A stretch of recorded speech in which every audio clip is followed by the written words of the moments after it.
And welcome back to the IWAR Network Tubecast. I'm your host, Alex G. And with me this evening, we have IWAR Commissioner, NWL Commissioner, BRL Commissioner Matt Riley, CWL Commissioner Michael Swanson, and our good pal Luke Martin has joined us for this episode. So welcome, gentlemen. How you guys doing? Super. Great. Not too bad. Don't sound so fucking excited. I know it's been a little while since we've done a Tubecast. I've had computer problems. I've had internet problems. It's been pretty shitty. I still have the last Tubecast that we recorded, and that will come out as an unreleased episode down the road at some point. Director's cut. Director's cut. I mean, yeah, it's going to be... I mean, I got to take out all the times we said bad things about people. You'll have to forgive me for sounding tired. I've been working about 66 hours a week, so I'm a little tired right now. That's all right. It's all good. Getting that paper chaser. All right, guys. So this will be the May 2020 cycle and review. And we want to start off with the CWL. League champion, Marcus the Monster Monroe. TV champion, Frederick Xavier. United States champion, Victor to possess Amizabov. Yukon champion, Alec Von Schnapp. Caribbean champion, Toxic. Amazon Basin champion, Kennedy Cage. British Isles champion, Lubrious, Lauren O'Dur. Arabian champion, Unleavened Bread. South African champion, Scotty Flash. Siberian champion, the White Trash Warrior, Ronnie Wargener. East Asian champion, Vincent Torrio. Oceanic champion, Johnny the Wrench Morello. Tag team champions, James Stone and Billy Stone. TV tag team champions, Donathan Zabopowski and Kenneth Zabopowski. Six-man champions, Anthony, Matthew, and Sebastian Zabopowski. And TV six-man champions, Axel, Alec, and Alec Von Schnaps. And your Battle Royal winner is Lubrious, Lauren O'Dur. So, Michael, let's go down on the CWL. A little bit of change going on here in the CWL. This past report has a couple of cool things in it. First off, we are no longer doing a best 2 out of 3 series for our commissioners' titles. We're going to be doing a simple one match at pay-per-views like we've been doing for the Trinity titles. It's a little bit easier. I think it'll help build towards the match more, make it a bit more important. We have the CWL Grand Prix taking place. It's going to be a single elimination tournament with a $1 entry fee. So one part of progressing in this particular tournament is going to be winning your matches, obviously. Hands down. It's how it's done. The other half is going to be trash talking. Anyone who participates in this tournament will be required to trash talk every round of it to stay in. If you don't trash talk, you will be disqualified and you'll be out of the tournament. Along with that, the winner of this will receive the full total of all the entry fees in IWA credit, plus they'll be awarded what's called the Golden Microphone. The Golden Microphone acts similar to a Money in the Bank contract in a sense. You can turn it in on any commissioner championship that you want. So, for example, it can be any one of those titles. The Continental, the International, the Tag Team if you want, if you have a partner, the Trinity. You could take any title defenses going on and turn it into a triple threat match. And get yourself just slipped in there, even if you're not, number one contender. So we're going to be seeing how this goes.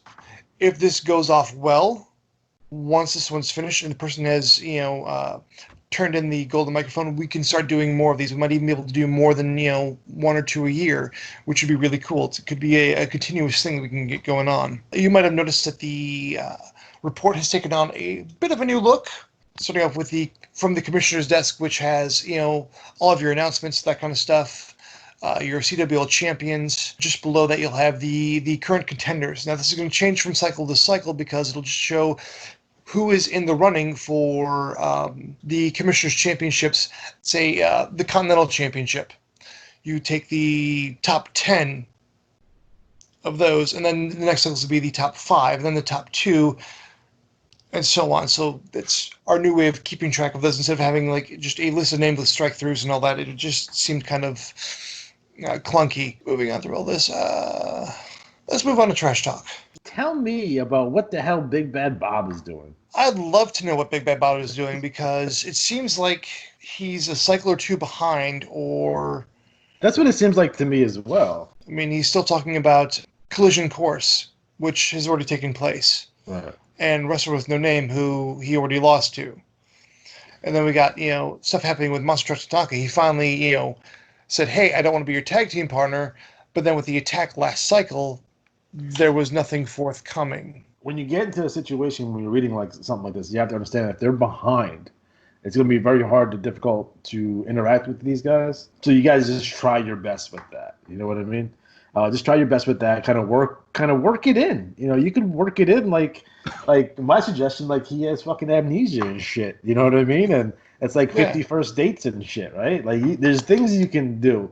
There's always going to be, and as a commissioner, there's always going to be things that are affecting you in terms of adversity. It's the way you overcome adversity and the way you overcome some of these situations.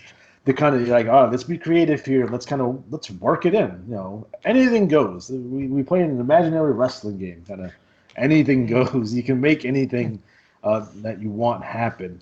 Matt, I have a question for you though. Oh no. Has there ever been an appearance of Victor's brother Waldo von Schnapp anywhere? And his children? Is there a Lance von Schnapp around? I was just watching World Class the other day. Oh, there were a bunch of Von Schnapps at one point, back in like 88, 89 when we first started. There was Peter and Duncan, there was Anton, there was Wilfred, Charles, and each of us managed a different one, and then like I was the only one left for a long time. But as far as I know, the only one out there still is Otto von Schnapp, and he's been around a long time. I don't know. Maybe someday we can get an evil rival von Schnapp faction coming to challenge the current one. That'd be very interesting. I do enjoy the TT and the CWR. I think it's very concise. It's very well done. Even when you get like the Hillbilly Hell shows, that stuff is really, really good. Wolf's Den is always doing cool stuff. Mason's Enterprises with Marcus the Monster Monroe sans his KFC hat that he used to wear in the IWL because that was awesome.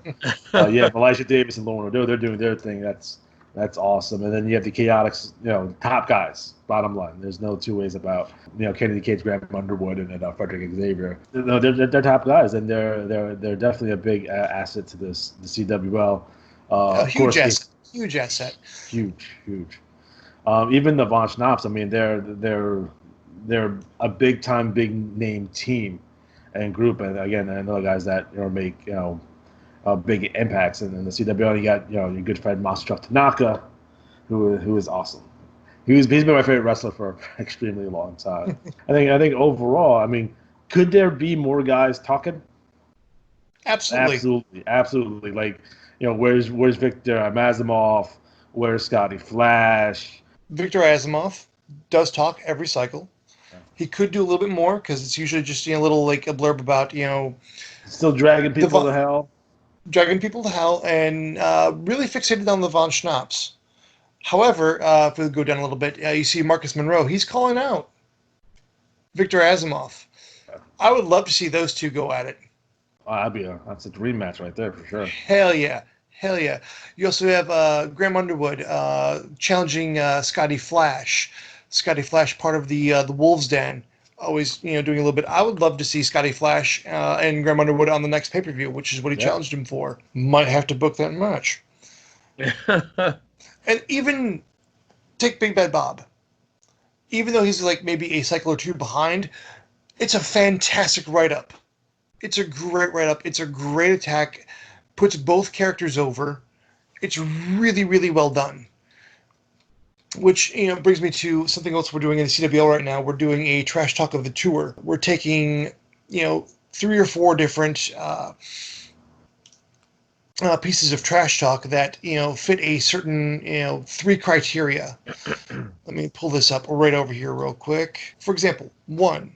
Does the author put over their opponent, rival / match, as well as their own wrestler? 2. Does the piece move an angle forward?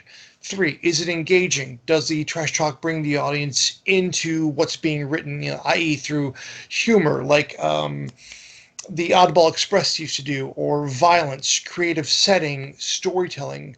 You see that a lot with,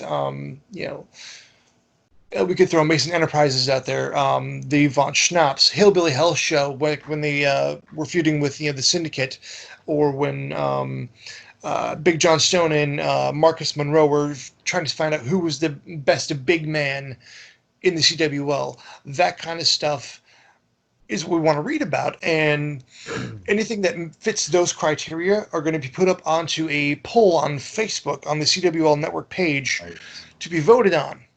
The winner of that vote will get 5 free matches the following cycle. So we're doing a quick little retroactive on that as well, because we had a bit of a tie between Monster Truck Tanaka and with his attack on Big Bad Bob, which was fantastic. It was brutal. It was awesome. And then Marcus Monroe's turning on his brothers, which was violent. You didn't see it coming. It was a big thing. It was a big moment in CWL. So both those managers, both Seth Brubaker and Matt Riley, will be receiving 5 free matches this coming cycle for that. They suck. Right now. Oh, God. Well, I mean, that means everyone's got to step up their game. So, Luke, what are your thoughts on the TT and the CWL this cycle? Yeah, like always, it's always good. It's always well done. Those that do TT always do a really good job. Like we said before, more people could probably talk, but it can be intimidating, especially when you're dealing with high quality TT that's already in there. But everybody should definitely get out there.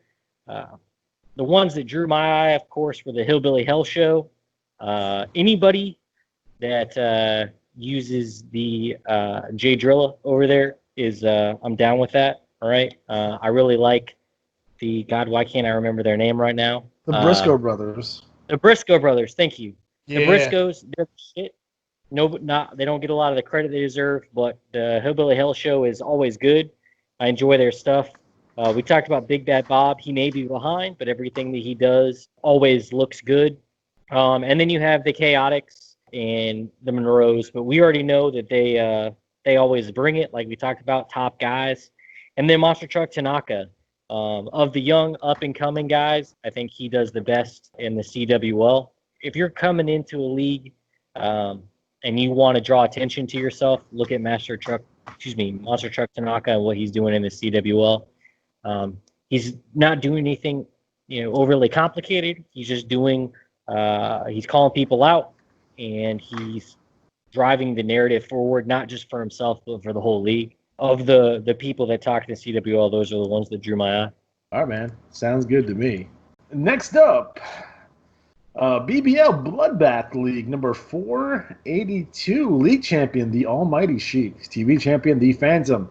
Atlantic champion, the Happy Face Strangler. Reminds me of my prom date. Central champion, the Living Nightmare Malax. Dixie champion, Joe Exotic, the King of the Tigers. Eastern champion, the White Claw Outlaw Mike.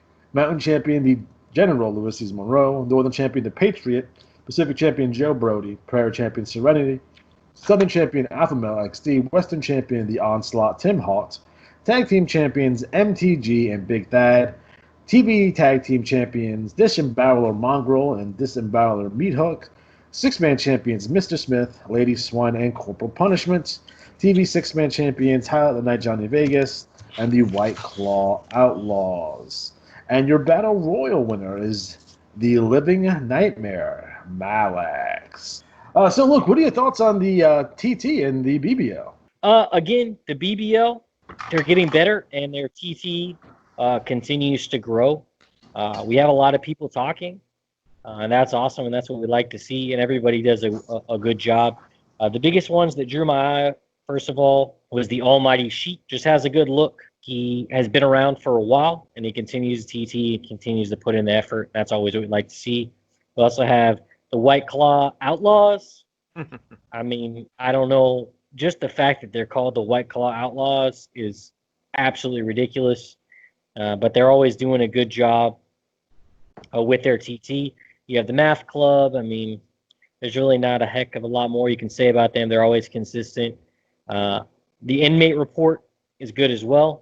I could sit here and talk about the BBL TT for quite a while. Everybody's doing a really good job. But yeah, and the fact that somebody turned Joe Exotic into a gimmick. It was bound to happen. But I'm glad to see that you're doing such a good job of it. So Yeah, just keep up the good work in the BBL. We have some exciting news. The IWAR creative team has welcomed Becky Lipoff. I really hope I pronounced that name correctly. I guess this will teach her to blow us off and not do the recording. Right. Canadian. Do you speak Canadian? That's a. I'll throw lots of A's in because that sounds real. Yeah. There you go. Go Maple Leafs. No, but the women's division. Let's see here. You might notice the 3-page report in the IWAR mag. We have things coming up like the Queen of the Ring tournament, a $3 buy-in, a prize based on the number of entrants, and of course the deadline for that is June 30th, which is coming up very quickly. Some pay-per-views later in the year.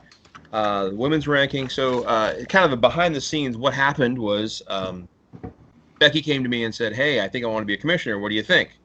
And I said, "Okay, well, what are you thinking?" So she started telling me her ideas for taking over one of the existing women's leagues. And I said, "Okay, well, I have a counteroffer." And my counteroffer was, I'd like to have the women's division in the IWAR get treated like a league, except it's going to encompass all the leagues, including the NWL. You have everybody who's got an active female wrestler is considered part of the division, and just go nuts with it. And that's what she did. So I gave her a couple days to think about it. I told her, kind of like, hey, fun stuff to do like these shows. And she can't tonight. Tonight she's playing D&D, so we missed out on that. I got my D&D in last week, so just want to let people know that there's a lot of events going on with women's wrestlers. If you create a wrestler in any league, and she's a female, obviously, you can be a part of this division. All you have to do is trash talk. That's part of like, as longtime players will know, the IWAR is built around promos and trash talk and creativity. So we're keeping that alive with the women's division as well, and the IWAR Women's World Championship. We'll talk about that very soon. I guess I can give the results away, right? Yeah, you should. All right. Well, I can announce that the most recent defense, Wildfire Betty Red, the first champion, was defeated by Tiamat. I know. Shocking. That's in the works, and I believe the next challenger is Morally Corrupt from the BRL, managed by Robbie Blood. And we're looking at adding some more fun to the IOR as a whole anyways. But this, I think, is a good step in that direction because it treats the division with a competitive style. It's not like, I remember years ago, one of the commissioners rolled this out, this kind of thing out, but it was like a Divas Panty thing, and it was just like, ugh. I was involved with that. It was like the 2020 version of Glow, and they have the Lollipop Championship and the Bikini Championship, and it was trash. And I told them it was trash. Yeah, so and it was like what people wanted at the time, and what I still think they want today, is that was during the time where the female competitors in UFC were getting a ton of hype, and they were drawing big numbers on pay-per-view. That's cooled off a little bit as of right now, but it's still super important. At the same time, we're having this women's revolution going on in mainstream professional wrestling, and you want to do lollipop championships and bikini champions? Fuck that. That's not what people want.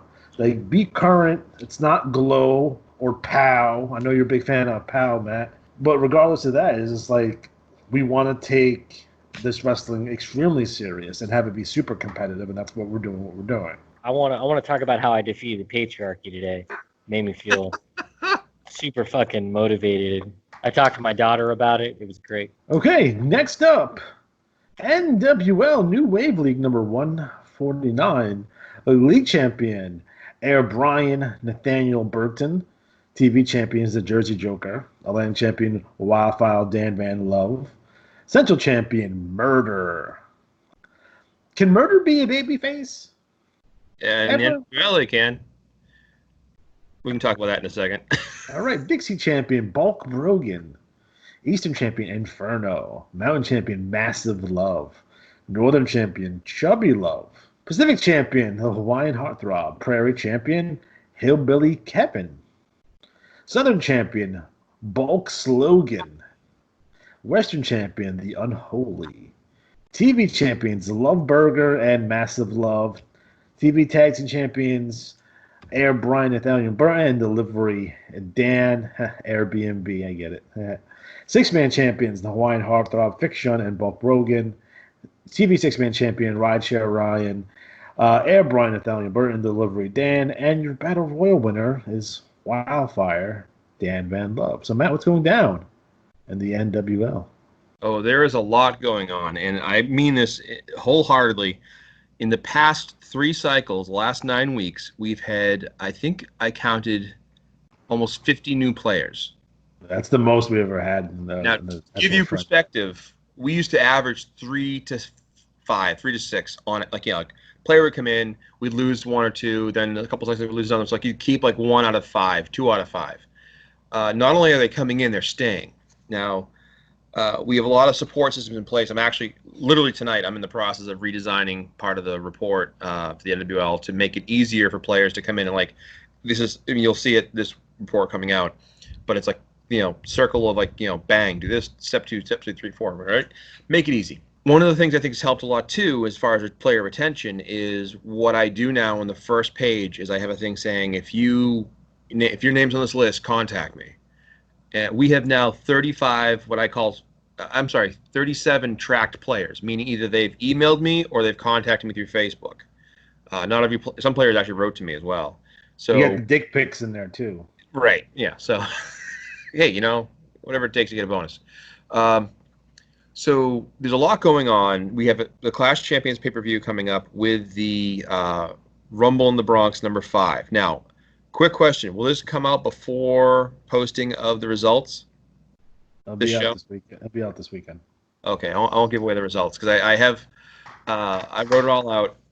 And keep in mind, when you have a regular league with like 20 players contributing, and let's say like 20, 30 players, but you have about 15 players who TT, maybe 20, having about 40 people wanting to be in on stuff is both awesome and brain busting because it's like, I got to fit in all these guys into a show. It's kind of like theoretically what WWE would be having if they actually put all their talent on air instead of showing the same guys over and over again. So this Clash Champions Rumble in the Bronx 5, which was created by Luther Alexander, is the match where the ring's 20 feet up in the air, and we moved it to the East River. So there's barges with scorpions, rusty nails, and stuff like that. So picture this. I want everyone to get an understanding of this match, right? This is the Rumble in the Bronx. It is a battle royal, but not just any battle royal. The ring is elevated. So when you go out to the floor, it's going to be a 20-foot drop. On said floor, or barge in this case, will be live scorpions, barbed wire, shattered glass, and rusty nails. So you don't want to get thrown out. It's not like you're going to, hey, we lost a battle royal here. No. When you get thrown out, you're going to be seriously injured. This is life and death. You know what I mean, guys? So, again, it's a serious – it sounds funny, but it's a serious situation and should be handled very seriously. Yes. So as I was saying, like, this is going to be a loaded show, a lot going on. We have fantastic feuds. I just want to say thank you to Nate Moneyman Barnes, and Nick Bloodtrap, Lee Barnett's sons, who just graduated and left for the BBL, and they did a great job. And what's funny is I remember we had a really good class last year, like a really strong class. And there's always that like gap of like, oh, what's going to happen next? Are we going to go in the can? And like we went down to like 70 cards, and then all of a sudden, boom, boom, boom. And I think one of the weird side effects of the pandemic has been the number of players who have rejoined the game or come back after playing as kids because they've been in their house, they've been going through stuff, they found their old IWA bulletin, and was like, hey, I wonder if it's still around. Go on the website. Holy shit, it's still around. I'm going to play it again. I think I've had probably half the players is exactly what's going on with them. So we've had a really strong crop. This current class is really good. We have Fiction, Big Guns Greg Ganar, Stingray Borden, Hawaiian Heartthrob, RX Payne, the pharmacist. We have Slaughterhouse. I mean, Love Connection. There's so many good characters. One of my favorite characters is Dr. Loomis. In the movie Halloween, there's Dr. Loomis. If you all saw that, I hope. He's the medical doctor who's trying to get Michael Myers locked up. Well, you mentioned about a character named Murder being a babyface. This particular manager has Dr. L, and what he does with a manager, I've never seen anyone do this, Instead of having a manager come down and be like, my man's going to kill you, ha ha ha, right? He comes down and is like, you got to get out of here. He's going to kill you. And it's awesome. He writes them so well. Where like, fans are like running and trying, they're killers. So you have Scream, Murder, and Halloween Man, which is Michael Myers. Scream from Scream and Murder. I'm not quite sure. I'm not placing that one yet. But then you have Slaughterhouse, which is Slashmaster, which is Jason Voorhees. Keith Blood, which is from the Lost Boys, and you have Johnny Luger, who is Freddy Krueger. It's like, not only do I have a bunch of killers in the league, they're all there at the same time. And some guys are good guys, some guys are bad. There's a lot of good character writers. This guy Robin Strong just showed up, does a great gimmick about being the DNA god, and it just there's so many players coming in, and the promos go from like full pages. Tyler Dresden came in, and he's one of the players that contacted me. He had a lot of experience playing in E-Feds, and I tell people all the time, like, the IWA is kind of E-Fed-ish only in that you can write creatively, but it's not like an E-Fed because the game is based on results of the holds, So a lot of these players have reached out to me. I appreciate if you're listening to this. Thank you for playing in NWL. It's been really good. I can't stress enough how much fun it is in there to have a wealth of riches, and an embarrassment of riches. I look forward to the draft. I actually got a couple questions about stuff from players. We're gonna do the Q&A section later. But thanks again. And again, if you're looking for a fun league just to watch, check it out. It is loaded. There's interesting artwork. Poor Dick Jackson got attacked. Good Lord. They attacked Dick Jackson. Why would you attack the commissioner? So that's the NWL report. Unless Luke has some thoughts on the NWL trash talk. I have lots of thoughts, but Nice. not all of them are appropriate for this podcast. So there, like Matt touched on, there's a big burst of activity in the NWL, which is awesome to see. All these young whippersnappers. Damn, there's so many cards. I remember when I was in the NWL. It was good times. It's really cool if you're in the NWL. You have a great opportunity in the sense that you have a ridiculous amount of resources to get into this game and get the ball rolling. That weren't around when I started back in 2014. So take advantage of those. If Matt wants you to contact him, it's not because he's like real creepy. He wants He's you a to little help. creepy. Wants to help. He's a little Yeah, he's just a little creepy. He wants to help you out, and trust me, it's going to benefit you in the long run. Tyler Dresden definitely drew my eye. Listen, if you don't understand how to do pictures or don't understand how to do Photoshop or whatever, just download GIMP. It's pretty easy and straightforward. But I'm telling you, if you have a picture, a flashy picture, it's going to make people look at your TT. But Tyler Dresden is more than just a pitcher. Great TT. I like what he does. And then we have Slaughterhouse. I really like Slaughterhouse. It's different with a horror theme, but at the same time, it's still good TT. It's not too over the top. It's just over the top enough. And then also we have the uninvited art. I can't draw at all. So anytime I see somebody else that just spent the time to draw something, I mark out over it. And then also Fiction. Fiction right now, he is the MVP of the NWL. And come draft time, I'm sure he'll get drafted pretty high. But he's definitely done good things for a while. And he definitely has his peers like Greg Gnar and some of those guys. But right now, he's batting 1,000 and kicking ass. Just know that everybody notices that stuff. Keep doing what you're doing. Then a lot of these new players that come in, I'd say you're setting the example, but it sounds like I'm giving a weird pep talk. But basically, what you're doing is making us look good, making the NWL and the IWAR look good. So keep doing that, and I'm sure you'll find a nice home. And yeah, there's tons of TT in the NWL. It's good that there's a lot of competition in the TT and in the league as a whole. That makes everybody better, and it helps keep people around, which can be one of the most difficult problems that we have in the NWL is keeping people around for the long haul. But if they got something to read and something that's interesting, Matt's a great commissioner. So if you're in the NWL, take advantage of it, have fun, and just know that the fun just begins in the NWL.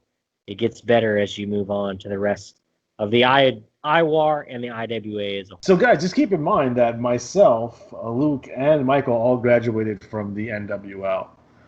So, again, like he was saying, it's just the beginning. So just keep that in mind. All right, next up, Independent Wrestling League number 122. The league champion, the magnificent Marvin Moyer. Television champion, Texas, Jesse Tombstone. New York City champion, a Midnight Rider. Los Angeles champion, Blackjack Robertson. Boston champion, Shotgun James Carnage. Detroit champion, the American Savages, Buddy. Cleveland champion, the American Patriot. Dallas champion, Jordan Drake. Memphis champion, Monkey Eye Tim. Miami champion, Joe Boring. San Francisco champion, Graphic Violence TI-83. Chicago champion, the Chameleon. Tag team champions, Indian Joe and Monkey Eye Tim. TV tag team champions, Christopher Destruction and Kenneth Oblivion. Six-man champions, winning 5 free matches, Pigeon Boy, Quailman, and Recyclops. TV six-man champions, Texas Jesse Tombstone, Blackjack Robertson, and Shotgun James Carnage. The Regulators. Battle Royal winner, winning 46 free IWL matches, the Midnight Rider. So, Alex G., what's going down in the IWL? Well, all types of lunacy, debauchery, and chicanery is going down in the IWL. Keep in mind that we do have Wrestle Riot that is coming up cycle 124. So just keep that in mind. We have the Elite 8 tournament, which is already underway. I lost in the first round, which is awesome. We also have the Kumite that will also be taking place during Wrestle Riot, and the wrestlers who are in that event are as follows. We have Josh the Beast Gordon, the Backstabber, the American Patriot, Soul Train Jones, Blackjack Roberts, Gramson Prosa, Indian Joe, and Algebra Jones. Now, the Kumite is what it is. It's the Kumite. No holds barred, and someone might die. The winner of the Kumite will receive 10 free matches and a shot at the Pan American Championship. The winner of the Elite 8 will also get 10 free matches and a shot at the IWR World Heavyweight Championship. So, again, great job overall, guys. Don't forget, and I'll mention when we do IWR stuff, that War Games is rapidly approaching, where I'm finalizing the details for the next pay-per-view, which will be the King of Pro Wrestling. So just keep your eyes open for that. Again, guys, another fantastic, again, I can't gush anymore about the TT and the IWO. It is fantastic. I'll put RTT up against anyone's, and I will put RTTs up against anyone in history of the IWA. That's how confident and how excited I am about the TT that's going on in the IWL. So, Luke, why don't you just take us through some of the TT in the IWL? Well, I am a little partial to the IWL's trash talk, but I will agree with Alex. The TT kicks ass. There's no doubt about it. It's a competition between everybody, and everybody definitely takes the time to invest. The biggest ones to me, other than the traditional Omega Squadron, always knocks it out of the park. Always keeps the narrative moving forward, no matter what happens. Alexander J. Styles, kicking ass. He's doing a really good job. I think that I would hold him up. The biggest examples of somebody that's used his TT to continue to advance the narrative. So it can be a big step to move from the NWL to one of the larger leagues, CWL, IWL, what have you, because you're coming up with a lot of stiffer competition. But he has used his TT, used his character development to keep himself not only active but relevant. And I think that's what a lot of people miss out on. The reason that the IWAR was created for TT, for that type of story-driven type play, is because it allows you to not only get involved with the strategies and all that, but it also allows you to develop a story, even when you might not be getting, a star every cycle. You're still able to have something that makes you come back and enjoy the league as a whole. So he's doing a good job. If you've been following his story, there's been some changes. He's definitely moved on to greener pastures with Revolution Extreme. So you should keep an eye on him. This is going to give him some time to develop and give him a way to develop and establish his character in the league. In addition to that, we have Raleigh Hatchet. That's a very original character. He's come on the scene and done quite a bit for himself. He's got himself a shot at the Grand Prix Championship. He's got himself a shot at that just by rolling in the league with something original. Just be aware, the Grand Prix Championship is something unique. It's all about TT.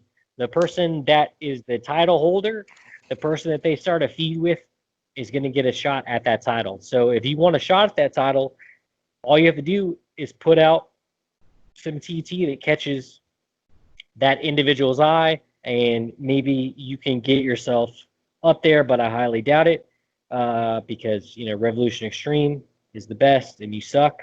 Clyde Codsworth has returned with his whole cadre. That's good to see.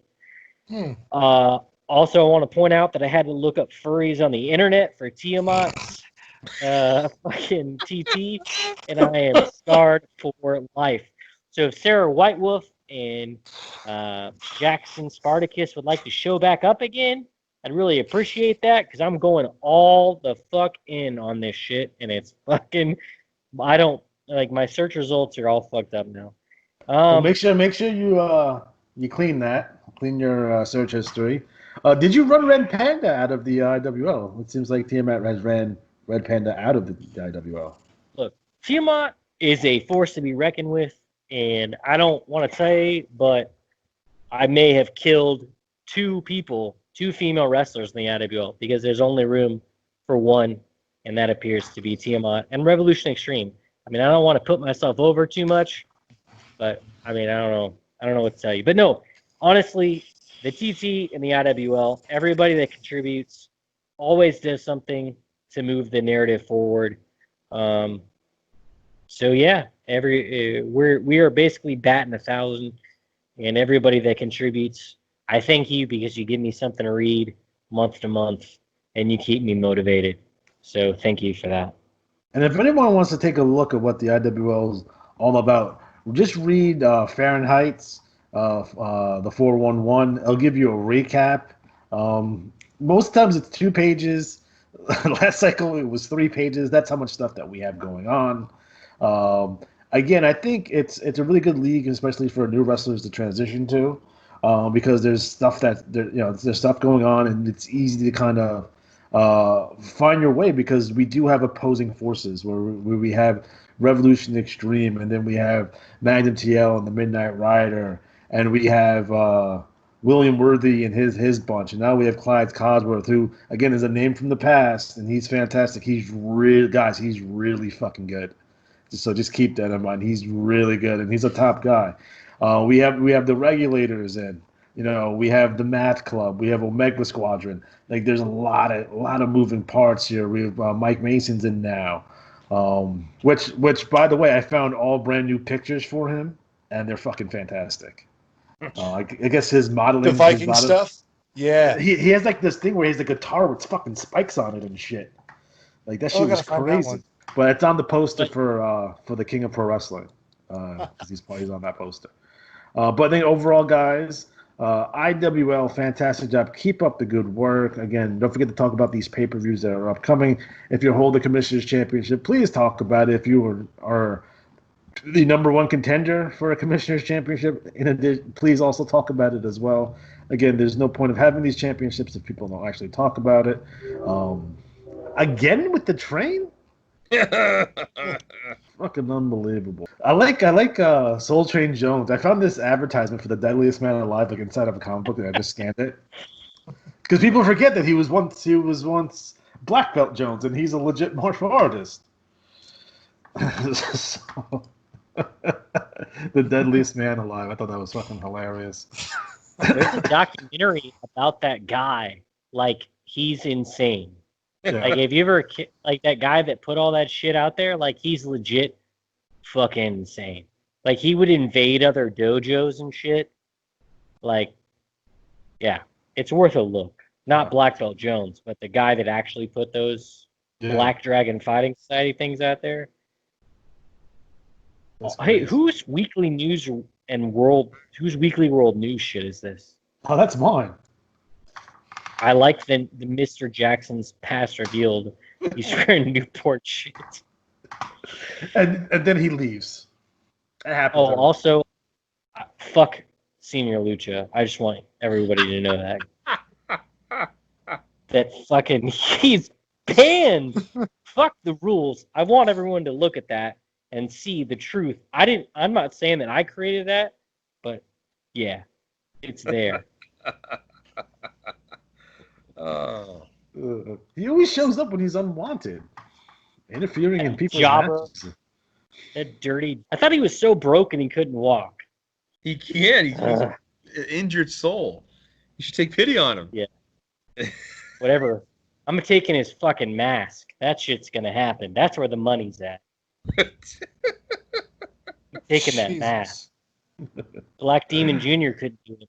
No, I couldn't do it. Couldn't get the job done. All right, fantastic. Next up, Battle Royal League number 550. League champion Hot Stuff Adam Cash, TV champion Crusher Vicious, Atlantic champion Severus, Central champion the Saskatchewan Sasquatch, 60 champion Paxis O'Houlihan, Eastern champion Sabretooth, Mountain champion Punk Rock Mike, Northern champion Thrash, Pacific champion Morally Corrupt, Prairie champion Dashing Don Dario, Southern champion Slaughter, Western champion Miss Truth, Tag team champions the Dogface Gremlin, Kevin Jeremy, and Hillbilly Charlie Solman. TV tag team champions Colonel Dirk Vanderback and Sergeant Dagger Vanderback. Six-man champions Headhunter 2, Headhunter 1, Mascara Negro. TV six-man champion Sunburn, Carpet Burn, and Rug Burn. Battle Royal winner, winning $50 in IWA credit, Crusher Vicious. So, Matt, what's going down in the BRL? Well, a lot as always. I will start by saying I was happy to win the league title. I have to admit, I think I made a deal with a witch because I've had the league title with one of my guys for like 4 out of 5 cycles. But I thought the IWA gives you titles all the time. Shh! Don't tell everyone. That was a legit conspiracy theory for like 15 years that they give him titles for some reason. I don't know why. Yes. It doesn't really argue. Terrible. But I was happy to see that. But I will say overall, the BRL's is always strong. Lots going on. This is a cycle where we have our Money in the Bank pay-per-view, and I still have to write that up. I just finished the NWL write-up, and then I had the system crash and rebuild it. So it a little delayed getting the BRL put together, but I've got to write that pay-per-view up. Money in the Bank has a lot of big matches in it, and namely, of course, the Money in the Bank match, which I won't reveal who won it. I want to make it a surprise. But we had a lot going on. We had the Global Six-Man Championship determined. So Team Meow lost to Team Arrogance, which is Lord Regal, Martel the Model, and Zolf Diggler. And then we had the Tag Champs, the A-List Express, battled the Russian Roulette to a draw. And the author of Agony of the Page Turner defeated R.A. Rude to become the new global champion.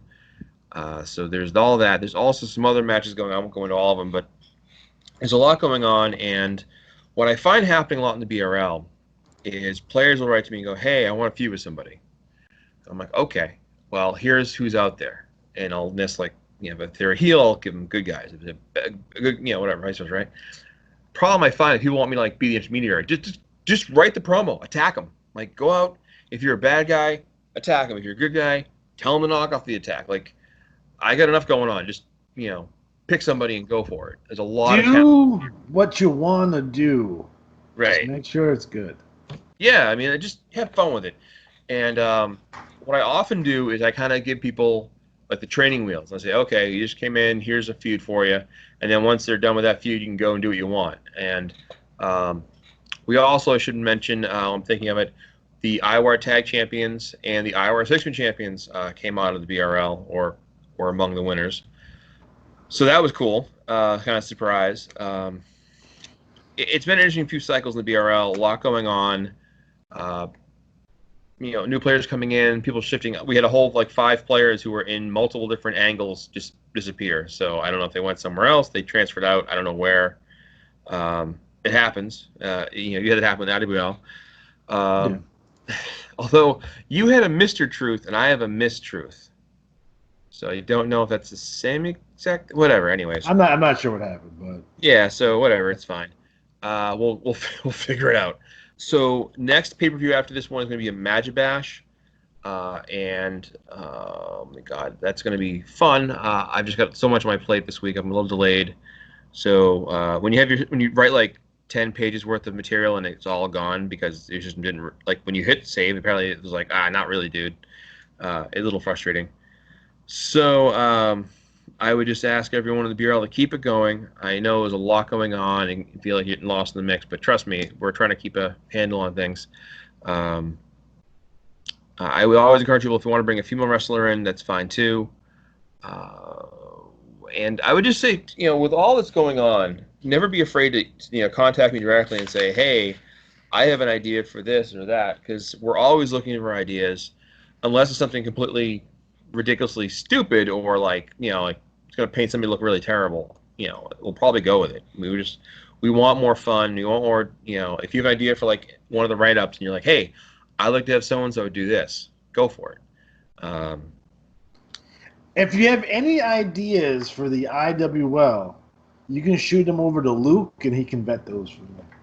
There you go. So Luke, what was your take on the BRL trash talk? It all sucked. Oh, there it is. All right, BRL, Smirnoff and Scarlet definitely jumped out to me. There's a whole lot in the BRL, so it's hard to choose. Just one singular TT, but definitely I liked what I saw from those two. Also, Dash DeLorean and Dungeon Master. Yeah. Just the Dungeon Master's picture alone is dope. But yeah, and then also Barb Dwyer. No one can forget about Barb, and I certainly don't. If anybody watches Stranger Things, they'll understand that. If not, then fuck you. But no, Barb Dwyer, definitely interesting character. Look forward to seeing her continue to TT. And also the picture's cool. I don't know if you noticed this, but pictures are awesome. If you have them, use them. But there's a whole hell of a lot. BRL, I would consider it the old school top flight league of the IWAR, just because it's been around for so long and it's always kind of been the most difficult league to compete in for whatever reason. But yeah, the TT is great. You have Logan Kane, who's always good. I mean, gosh, it's hard to pick them out, but those are the ones that stood out to me. You always have Punk Rock Mike, who does a good job. But yeah, that's what I took from the BRL. There it is. There, you heard it here first and last. All right. And always. All right, Matt. So what do you have for us, IWAR wide? Well, I'm going to do it in reverse by order of things that are coming up sooner than later. Okay. So, for example, we're working on a thing called the IWAR auction.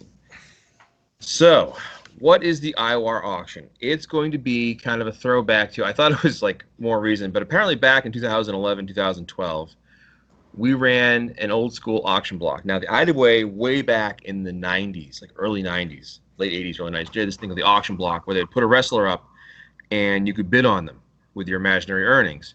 And then whoever had the most, obviously, highest bid won the wrestler and they got to take them over to their league. So what we've been doing as a team, the IWAR team here, is we've been creating wrestlers, which, by the way, Luke, I didn't get yours, so send it again if you can. I know, dude. It's not on my Facebook thing. So what you're going to do is have a bunch of wrestlers, and they're all going to have records that are 50 wins, 0 losses. So the idea, though, is that these wrestlers, instead of opening up to anybody in the game, we're trying to do this as a way to kind of help the younger guys, newer guys in the game get a foot up. So what'll happen is this. each of the IWAR leagues, besides the NWL, will have a pool of wrestlers to bid on. And you can bid on them, but you have to be a player who has 2 years or less experience. So it's more of a way for players who are newer to the game, could use a little boost, or maybe some creative ideas. We might expand this to 3, but right now I think after 3 years you pretty much know how to play the game pretty well. So you will see, Speak for yourself. in theory. So that's the IWAR auction, and that's going to be rolled out this coming cycle. So look for the pictures of the wrestlers. There's going to be a whole expose in the issue. So that's the auction. The Summer Series 3 is going on. The first round went down. It was a pretty brutal cycle for a lot of us. We had like 4 or 5 496s, but the second round coming up this cycle will determine who advances to round 3. So it's very important to do well. So if you had a crappy cycle like I did with LePage Turner and you pulled a 487, well, if you can at least, yeah, I know. Ugh. I actually, with him, I picked, it was funny because, just a quick side note for strategy, when you have 2 shots at league championship, you want to use 2 very different strats, and here's why. Because if one of them shits the bed, the other one might do well. That's exactly what happened with Adam Cash and LePage Turner. LePage Turner had literally neither 30, both 25s, and missed 145, 144. Not a good round, right? But Cash had a 499. So various strats. We'll talk more about that in a second. So Summer Series 3 into round 3. The Muranos down to 4 teams. We have the Disembowelers facing the Regulators, and Blood Money's facing the Syndicate. So one of those 4 teams will be the Murano winner. So stay tuned for that one. Better not be the Regulators. I don't want to hear fucking Ryan fucking talk shit. He's going to. He's mad at Senior Lucha too. Johnny B Cup is down to 10 wrestlers, and the top 5 will advance. Stay tuned for more on that. We're actually, I think, 8 managers. I believe it's 8 managers out of 10 spots, which is really good. So good luck to those folks. The Von Erich Classic was determined. So just to reiterate, that was won by the BRL's Jake Scarlett, Alexei Smirnov, and Max Ripley from the BRL. I believe second place went to Mascara Negro and the Headhunters. I believe that's right. And third place went to Von Snops. So boo-hoo me. What did I win for that? I forget.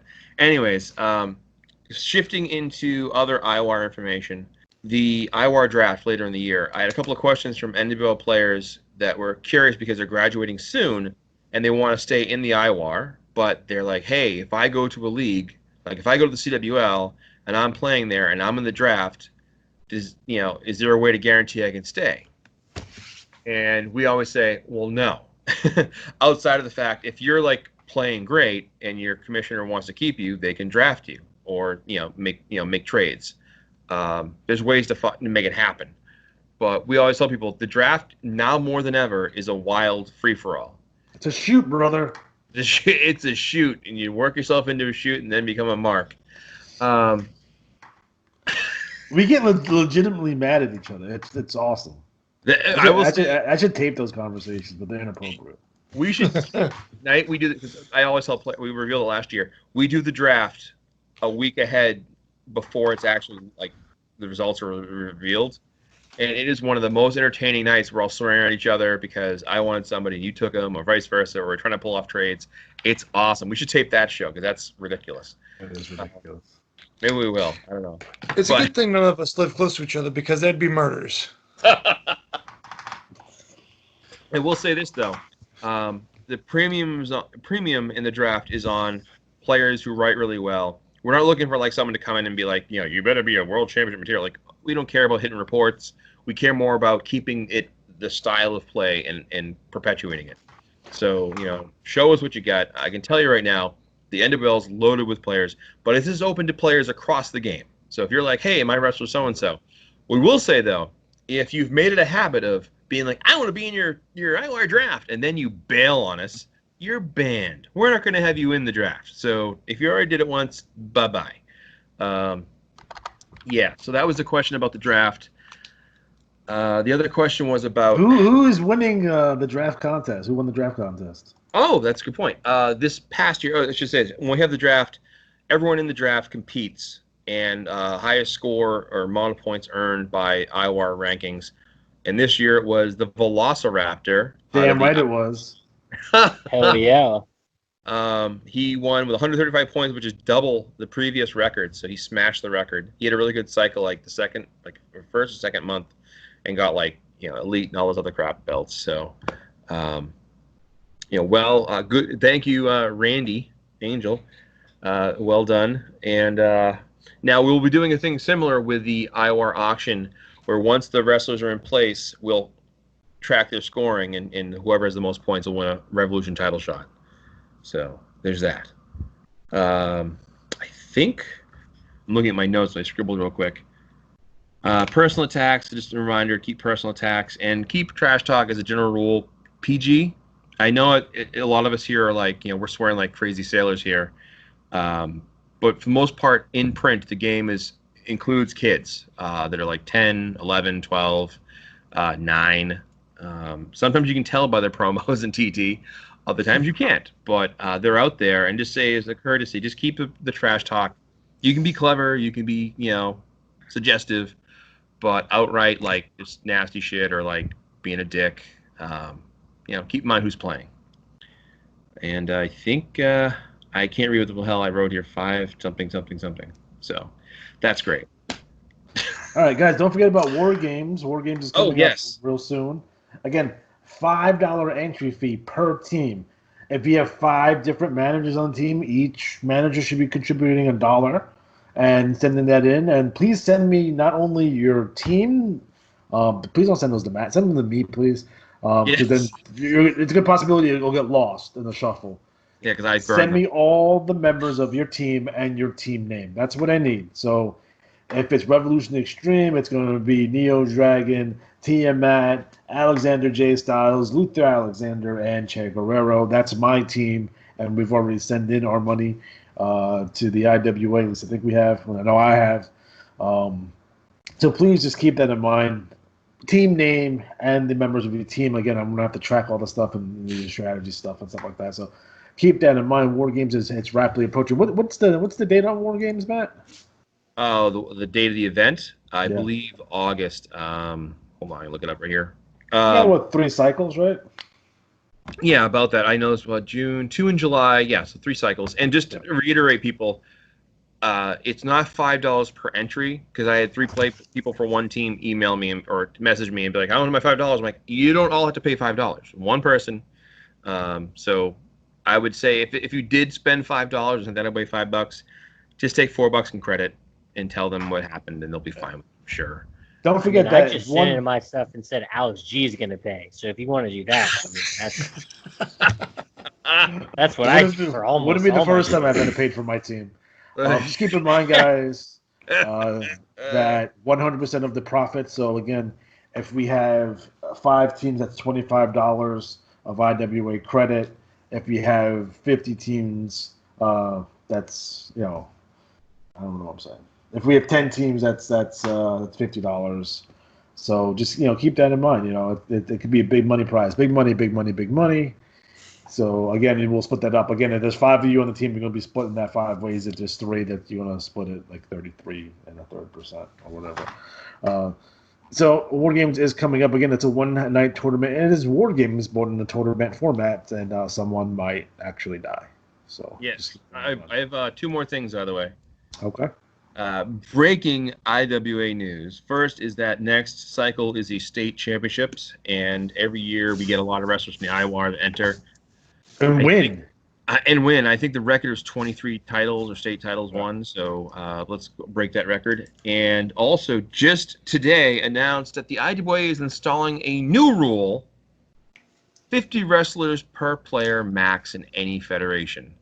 So you could have 49 wrestlers, 50 wrestlers, but you can't have 51. And it means you could have up to 600 wrestlers if you wanted to across the IWA.